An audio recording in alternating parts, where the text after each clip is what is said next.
So I'm here with Claire Pedrick. Claire has been coaching for over 30 years. She's a master certified coach. She's a founder of 3D Coaching and runs the Coaching in podcast. She's also the author of The Human Behind the Coach with Lucia Baldelli, which has just been nominated for a prize as a specialist business book. And I read it, it was great. And also Simplifying Coaching, which is also very well thought of. Welcome, Claire. Thank you, Andy. What a delight to be with you in your green room and your potted plant. Yes, my special zone. Yeah, And love it. part of our conversation is to do with you've got quite into improv as well, and certainly reading your book, The Human Behind the Coach, has titles like Silence, Not Knowing, Humility, Vulnerability, Partnership, Trust. I'm like, oh wow, this could be an improv book if you just read the Yeah. titles. Yeah. So it'd be lovely to hear maybe a little bit about your journey through coaching and then also like how improv kind of interfaced with that and whenever that came up, just so people kind of get to know you a little bit. So, yeah, and one of the big things in the human behind the coach is the offer. Yeah. And one of the biggest things that I know now that I don't think I knew when we finished the book is that one of the things that distinguishes the artful coach from the transactional coach is the sound of the question. So when it sounds like an offer, it will have a very different impact than if it sounds like a statement. And I learned that in improv. And sorry, you asked me to tell my story. I just had to build on that. Oh, thank you. No, it got me thinking, yeah. So what's your question again? A little potted history, if you're able, of your Yeah. journey through coaching. And I guess you weren't doing improv at the beginning of your coaching, No. but you've been doing improv more recently. And Yeah. you've been, so it'd be nice to just hear that, the journey up to there and then where you started making the connections. So I was coaching for 10 years before I knew that's what I was doing. And I'd got thousands of hours having conversations with people, facilitating them to think. And then when they'd thought what they were thinking, then I would share some information with them in a kind of mentoring way. So the job was coaching and mentoring, but it was called information and counseling. But it wasn't counseling. And I never gave them any information until they'd come up with their insight of what they were going to do. And it was for people who wanted to work in international development. So it was what am I going to do with the rest of my life? How do I achieve my dream of going to work in Peru? Who takes plumbers in Peru? It was those kind of conversations. And then I read an article in Good Housekeeping magazine that my mum used to keep next to the spare bed. Of all knowledge. Absolutely. Wisdom. And there was an article about life coaching. And I read this article. I thought, that's what I do. And that was really surprising because up to then it'd been really difficult to describe. So coach, anyone who's a coach, if you think it's difficult now to describe what you do, imagine what it was like 35 years ago. It was ridiculous. It was impossible. It was really hard. So I decided I should get some training in the thing that I was doing. And at that point, there were only 2 coach training programs available I knew about in the world. So remember that in those days, sorry, this sounds like I was born in the Ark, because in those days you had to do your research by writing letters or making a phone call because there was no internet. I remember when I was studying, I used to have to, if I wanted to find some information, I'd often have to catch a bus to Manchester Central Library and look in the library and, and write it down and then come home again. Absolutely. So I discovered the 2 coach training programs I found out about, which I realized might not have been the only 2, but they were the only 2 I found out about, were Coaches Training Institute and Coach University. and Coaches Training Institute wanted me to go to Scotland for long weekends, which sounded great, but I had 2 very small children. And Coach University said that I could get myself a 1-tel telephone box to attach to my landline phone and make cheap phone calls to America and do the whole study by phone. So that's what I did. And so I signed up, paid a lot of money. And 5 reams of paper, set of handouts arrived in the post. I mean, like a whole box. It was like 30 centimeters deep. And I was given instructions about how to separate them, and they all came with file dividers, and I put them all in big lever arch files, and it was all very important. And then I did my training over 2 years. It was very interesting, but you learn how to coach this kind of person and this kind of person and this kind of person. And I just thought, the kind of people I coach aren't like any of those, but we're working out together what to do. So I had a little bit of a dis-ease at that point, that was a lot of complicated for the fact that we were just having conversations, and I was training to do something that I'd done already. So I did kind of submit to the training process, because that was important, because that's, if you're going to learn, you have to learn. But also I was thinking really about some of it. So I completed my training, did thousands of hours coaching. Thomas Leonard, who was the founder of Coach University, said, just go out and coach 1,000 people. So I did. Well, I coached a lot more than that, but yeah. Because obviously with the number of hours that I've got, and I do a lot of single session coaching, so I've coached thousands and thousands of people. And then in 2002, somebody had been on a course that I'd run, which was really group coaching. And she said, the way you do your work is a way that the NHS would really value doing their work, because there's something about people come off courses with knowledge, and what they need to do is they need to apply the knowledge when they get back into the workplace. And what's happening is they're coming back with their file and they're putting it on the shelf and nothing's changing. So I started developing a coach training program in 2002 that was bought by one hospital, and now we run it all over the world. But then every time I ran it, I thought, this is too complicated. So the next time, the handouts would be smaller, there'd be less in it. The next time, the handouts would be smaller, there'd be less in it. The next time.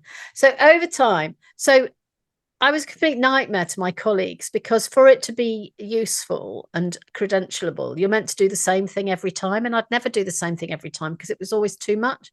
So we had to keep rewriting our paperwork, and it was just a complete nightmare. And then I did a series of, in 2012, I recorded a series of masterclasses on the International Coach Federation core competencies. I've recorded more since, which are more up to date, but we were giving them to people we were working with, and there was one on this and one on that, and one on asking questions and one on listening, and they were all great. And then there was one on coaching presence. And I talked about coaching presence, but coaching presence is a feeling. It's not a thing. And then one day I was running the coach training course, Transforming Conversations, in Milton Keynes, and a delegate came on it called Stuart Reid. And he said, I'm trained as a coach, and this has completely blown my mind, because you're basically telling me to unlearn everything I've ever learned and do a whole lot less. Well, that's good. And at the end of the course, he came up. I can remember Stuart because he had a clipboard, and he used to like to take notes. And he's a really intelligent guy. Anyway, he'd take notes, and I'd said, but if you're taking notes, you're not listening. So the notes have got to go. Anyway, at the end of the course, he came up to me and he said, I love improv. And it seems to me that the way you're talking about coaching is a little bit like the way we talk about improv. What do you think? And we had a conversation, and I said, well, let's see. Let's give it a go. Let's run a course, a one day that is entirely improv, with me working out what the connection is with coaching in the moment with no plan, basically. And so the first course was launched. And as we started thinking about it, we realized that what we would be experiencing would be presence, which is how am I in the room? So we did the first one and the second one and the third one. And it's completely it's enabled me to articulate and legitimize how little you need to do in the room in order to work in partnership with somebody else. And how actually it's about us and it's not about me being the expert. So the more we look at the principles of improv, the more we realize how closely aligned it's to coaching. And Stuart and I met on Friday because we're designing a course for people who've done the improv and presence training with us already, who want to go deeper. And we were noticing a whole load, I've just got my notes here. We were noticing a whole load of improv principles that we talk about, but we've never really dug into. So put down your clever is going to be the heart of level 2. I've got a note here. It says, look at the improv discs to glean more. That's my note to myself. Because actually all we do in the beginning training is think about the offer and think about being in the moment. And it changes people's work completely. The feedback we get now is extraordinary, because there are some things you can't teach through information or even through experiential learning with information. You can't teach courage. I'm learning courage by doing paddleboarding and falling off. Yeah, right. Some things you learn by doing. Yeah. And presence is a thing you need to learn by doing. And it doesn't really matter how you learn it by doing, but you've got to do something. You can't just read it in a book. So that's the connection. I think I've completely swayed off your question. No, it's great. And so you say, oh, people's experience of coaching, you say, oh, it's completely transformed. Like what do people say? What's maybe the things you notice or things that they report back in how it's helped their coaching?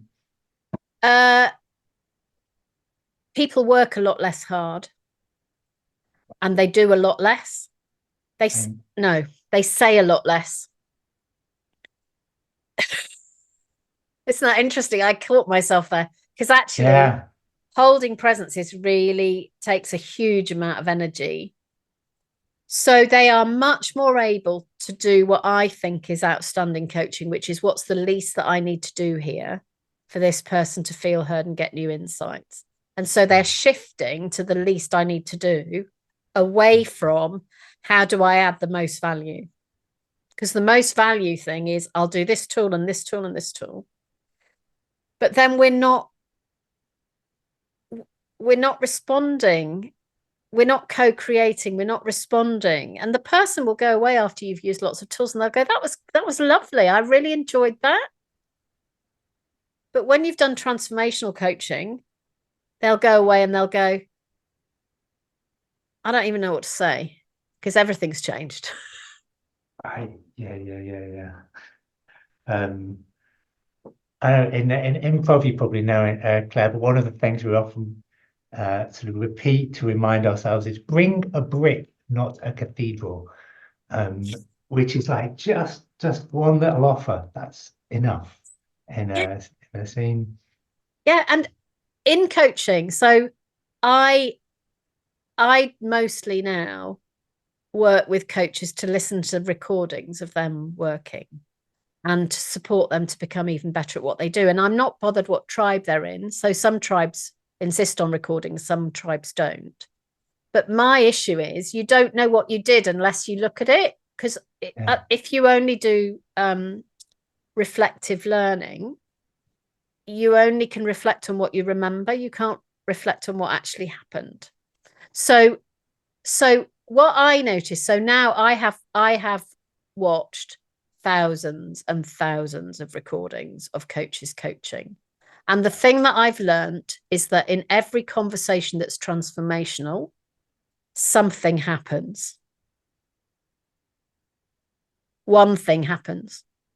You can't predict when it's going to be. You can't set it up, but you need to notice when it happens, because then that's the moment.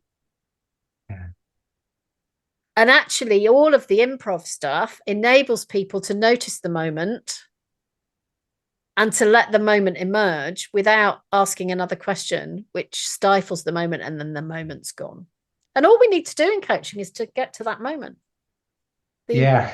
I'm just thinking of you remember that John Lennon thing of like just a variation on it, coaching is what happens while you're busy. The coach is busy making other plans.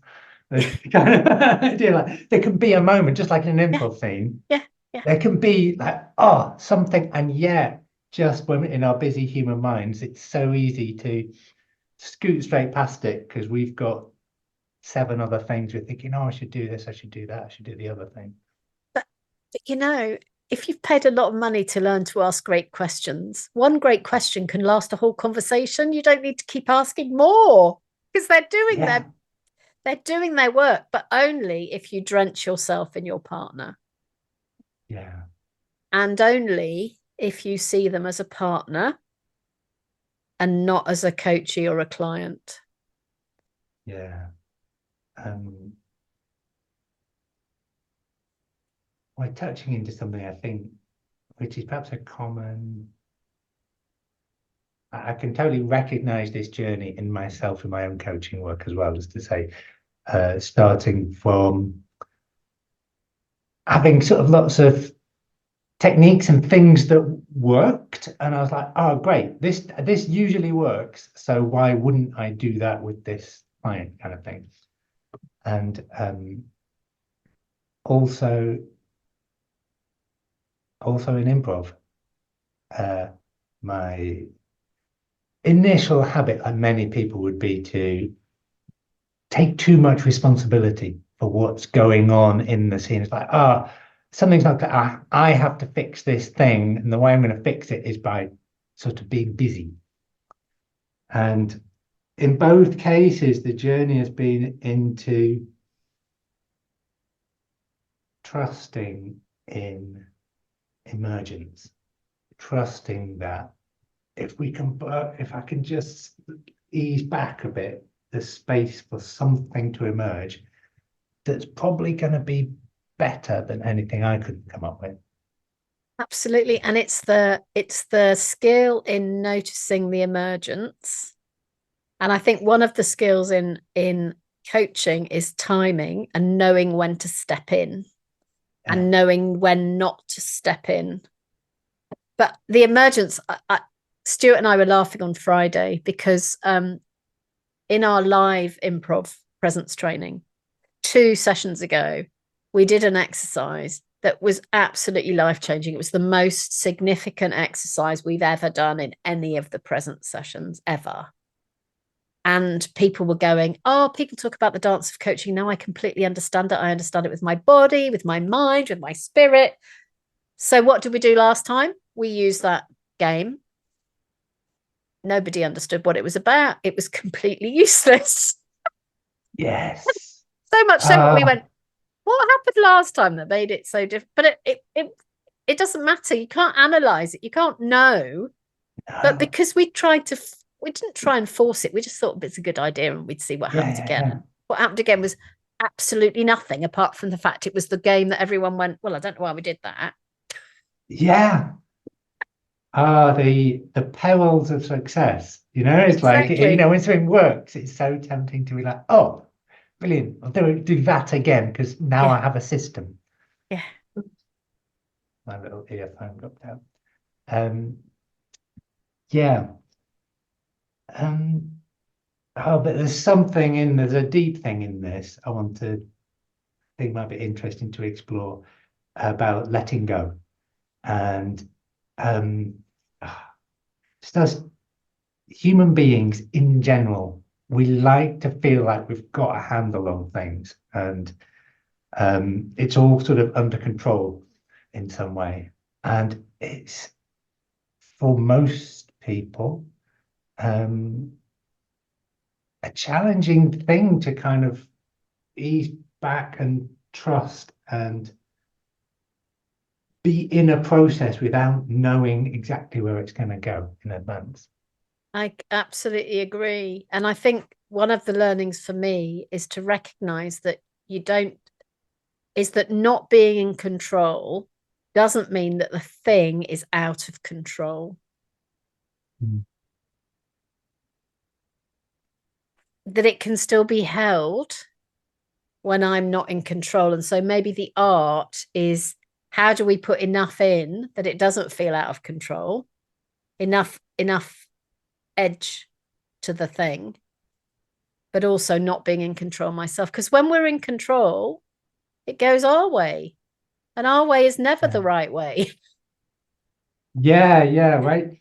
And the thing that jumps out for me is, and we've touched on it tangentially a couple of times already, when we have a plan, which in improv is like, we're like, oh, I know what will be a good way for this scene to go.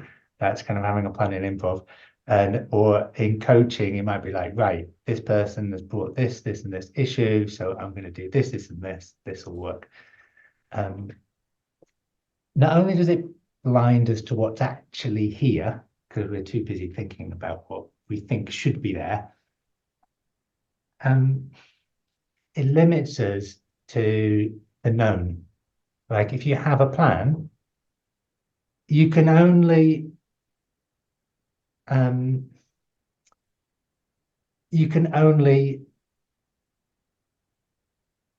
a plan from the moment, from your vantage point at that moment when you're making it. Whereas a little way down the line, actually things have probably changed. Something's different. And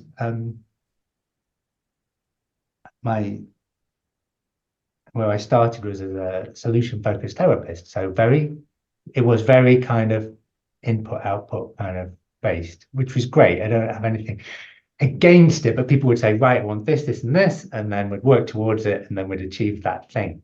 However, the biggest moments were often when something happened that nobody had expected. And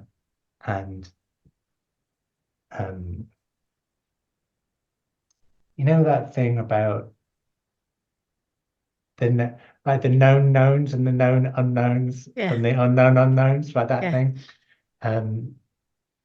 It's like there's that the known part, that's what we can plan about, great. But then there's the unknown part that neither party in coaching maybe even knows that it's there until it is there. And the coach might only wonder if it's there because they can see it in the eyes of the other person. Yeah. And if we're not looking, we might both miss it. Yeah. So I need to be able to go, what just happened there? But for that to be true, I need to be fully attentive to you all the time and not looking for a question either with my mind or my eyes or both. And that's why I love improv so much, because you've got to be, it's a dance of the eyes and the whole, it's the connection of the whole of us, isn't it? I've got a little piece of work that I'm working on in the background, which is based on a whole load of people telling me that there are 5 points of connection in ballroom dance. There are 5 points of connection in magic. So my question is, what are the 5 points of connection in coaching? And all I know is that one of them is gaze. Right.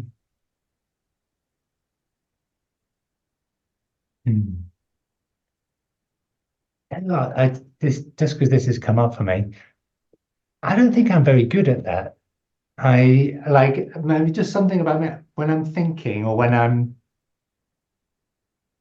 doing it now. when You're I kind looking of away. articulate something, yeah, I tend to sort of look away. And we've not met in person, have we? And it's a bit harder to tell online, isn't it? But I sometimes think, oh yeah, I notice that often if I'm processing, I'll kind of look away, and I'm aware that I can miss things in that space. Can I be a bit direct? Yeah. In coaching, the point is that they're processing, not us. Oh yeah, I was thinking of conversation in general, but Oh, in conversation, I do that. I do that in yeah, conversation in yeah, general. I'll yeah, look away when the conversation is equal. So yeah, it's about you and it's about me. yeah. Or if it's entirely about me, then I'll look away. Mm, But in coaching, the conversation is about you mm. and not about me. So I won't look away. Yes, yeah. There's a yeah, it's nice to separate those things. Yeah. Uh, what about laughter? I'm interested in that. Like improv involves a lot of laughter, and some of the people I work with are sometimes surprised that we laugh quite a lot. I don't know, your experience of laughter in your coaching work? Well, when I do the on-site improv training, I take a Hmm. box of tissues and they all look at it at the beginning of the day and I go, the tissues are for laughter purposes. And they go, what? Um, I mean, I think laughter in coaching is interesting, isn't it? I've not really thought about it in depth before, but if Hmm. I kind of flip to look at me, I'm looking away to think. Um, Hmm. I think sometimes it can be a avoidance of the thing, and sometimes it can be a shared experience of something quite deep. Hmm. So sometimes I think we use it to move away from the thing that's really the focus that we need to be on. But I think also sometimes it's a kind of shared release of emotion. Um, Hmm. now I shall notice. Yeah, yeah, I like that distinction. We should almost use laughter to move away from something uncomfortable, and sometimes it can be just that physical response to like, oh, there's something happening. Yeah. I And think the sometimes it can be that we found the thing. yeah, I've been reading some Zen stories recently, and when like Zen practitioners, become enlightened or whatever, these monks in the stories, it's often accompanied by like they became enlightened and then they were like laughing and crying and kind of all these kind of physical reactions in a very big way Yeah. happening. Um, Yeah. yeah, I think we sometimes we can have that perhaps in a less dramatic way, I mean, externally with our own when we have an insight. Yeah, I think when I've been coached, sometimes I've laughed when I've realized something that really I should have realized a long time ago. Yeah, yeah. You It's like, just go, oh my oh, goodness. here it is. Yeah. Hmm. Because I think I'm laughing, Hmm. then I'm laughing at myself, going, you found it. Yes, Also, you it's taken you found a it. long time to get here. Yes. And I think that discovery can't happen to a plan for the reasons that No. we kind of described before, because the plan comes from my current set of blind spots. And however many times I go around that circuit, I'm never going to see the Yeah. thing until something happens and the blind spot's not there anymore. In improv, we often distinguish between discovery and invention. I wonder if this Oh, is a useful parallel as well. That invention is basically thinking of a good idea, and discovery is whoa, like where did that come from? yeah. Yeah. And that's true in coaching, isn't it? Hmm. And not letting it go. Like when you do discover something, Yeah. to go, oh yeah, this is now the thing. I'm not going to go back to what I thought was happening. This is the thing now. I, one of my quick tips that I'm going to do this week is Yeah. I've been working on really supporting people to have a very clear beginning to a conversation, to a coaching conversation. And my big revelation in the last 2 or 3 weeks is that actually people come to a conversation with the things, the mood, and the thing. They arrive with the thing, with lots of things, with mood, which could be feeling, could be anything, and then there's a thing, and they might come with the thing, or we might be looking for the thing. That's artful coaching in a. I love that. I love how simple. In a stupid phrase, but actually, when I've explained it to people, they've gone, "Oh yeah, I completely understand that." And I'm going, you can't discount the mood in order to get to the thing. No, because you're seeing the thing through the mood. The mood is the glasses that you're seeing it through. Exactly. So there you are. There's my deep and meaningful offering. I like that. I like that. What do you think? I think, is it the subtitle, or maybe someone in the comments, I think, in your book talks about humanity, the coach as a human coming through behind professionalism. I'm quite interested in like professionalism, what that means to you in a coaching context. Because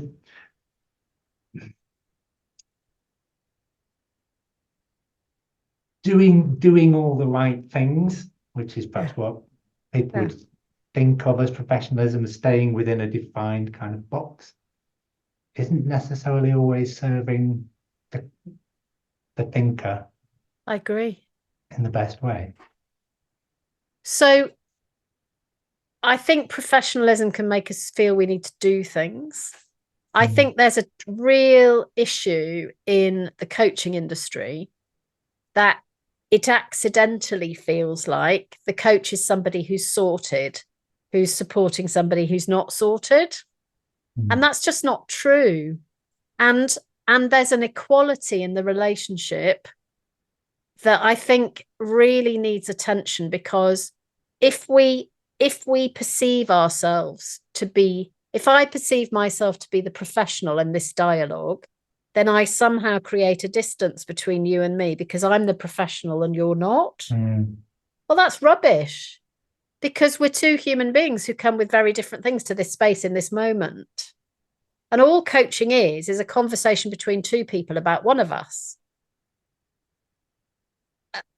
And so I find professional an increasingly offensive word. Like I find the word mastery an increasingly offensive word, because we're two humans and my job is to facilitate you to do some great processing. In The Human Behind the Coach, there's a quote from Kim Scott. She wrote Radical Candor, and she said that at some point in their early 20s, somebody tells young people to be professional. And at that point, they put on a shell that they perceive to be professional. But then, of course, they take years and years to fill the shell up, and it's on the outside and it's a bit hard. And I think that can happen in the coaching profession. You know, I'm a coach.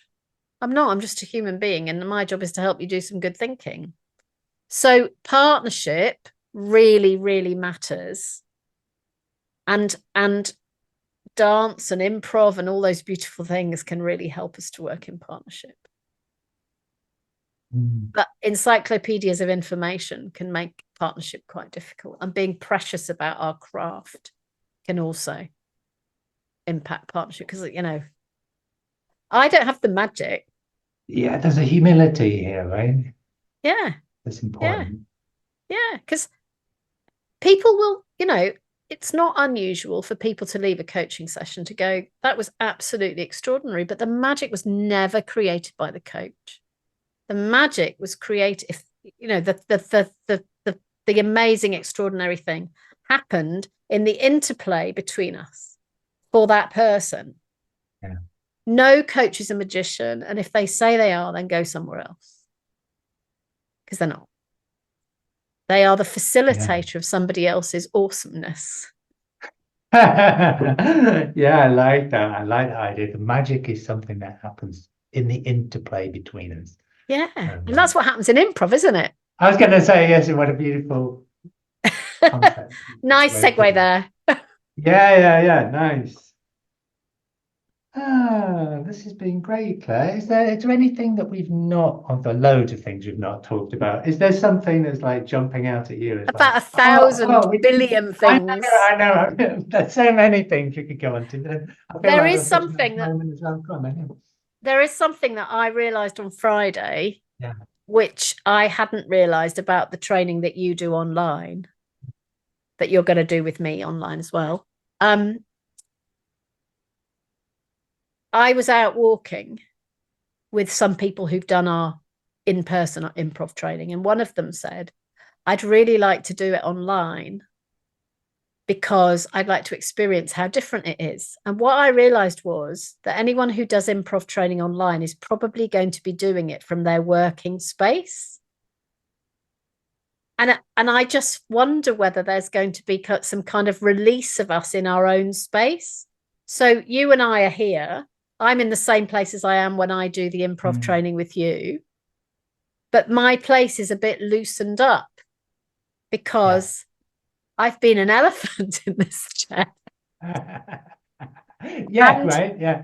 And I've passed you, and whatever I've passed you into the camera, into this camera in this place. So I have a bit of a feeling that when we start doing this with coaches, we're going to find some things that we weren't expecting. Yeah, there's a polarity, isn't there, of containment and transfer, that like a strong container, like when you go on a retreat somewhere, can create very intense experience. But there's a risk without the right facilitation that the experience stays in that place, and less of it comes back when there's less transfer. When the container, for example, is in your own workspace, then I think I'll be very interested to discover the transfer. And I'm just building on it even in my own mind. So part of my work as a coach, I use movement a lot. Yeah. And so when I was moving a lot, when I'm moving a lot in the improv training with you, that's a normal thing for me to do in this space. And I know how to make my desk go up and down so that I can do that. But actually, I'm really excited about bringing movement to people's work desks. Oh, yes, me too. I'm very excited about that. And now I want to ask you about movement and coaching, because you mentioned it now. I can very briefly tell you about movement and coaching. Go on then. Yes, using the body in coaching. Einstein is the answer. Einstein said, you cannot solve a problem in the frame in which it was created. So talking isn't always the answer. And the thing that's really extraordinary about movement is that the person that you are working with will tell you when they need to move. So you don't need exercises or special things or anything. So when they go, if only I could step back and look at it differently, you go, step back then. Brilliant, let's do it. Great. Or when they go, if I could look at it in different pots, it would make it easier. So we go, well, let's get some different pots. What pots have you got? So there are no rules. It's the same as improv. I was going to say that sounds a lot like accepting the physical offer of like, if I could just step back, it's like it's there. Yeah, it is. I'm making so many notes.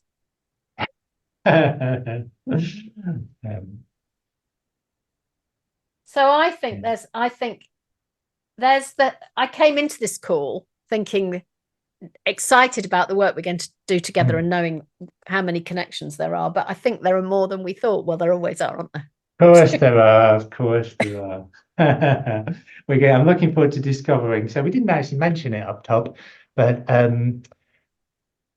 so Claire's been running a course in person with Stuart Reid, coaching with presence in the Midlands in England. That's available and coming up a couple of times a year. Is that right, Yeah, Claire? twice a year. And then we're also doing one online. So I'll put a link to that somewhere near this. And you can also find Claire's coaching in podcast if you want to hear more coaching wisdom. Claire's book, The Human Behind the Coach, is what we've partly been discussing, and it's excellent with Lucia Baldelli. What other ways can people find you, get in touch with you, Claire? Claire at 3dcoaching.com. Claire, CLAIRE, 3D, number 3D coaching.com. So you can see how long my coaching business has been going because I got the .com. The signifier. Cool. This has been great, Claire. I'm looking forward to continuing this conversation. Me too. And we'll have to have you at the coaching in. Yeah, let's do it. Cool. To see what we're learning. Yeah. All right. Bye then.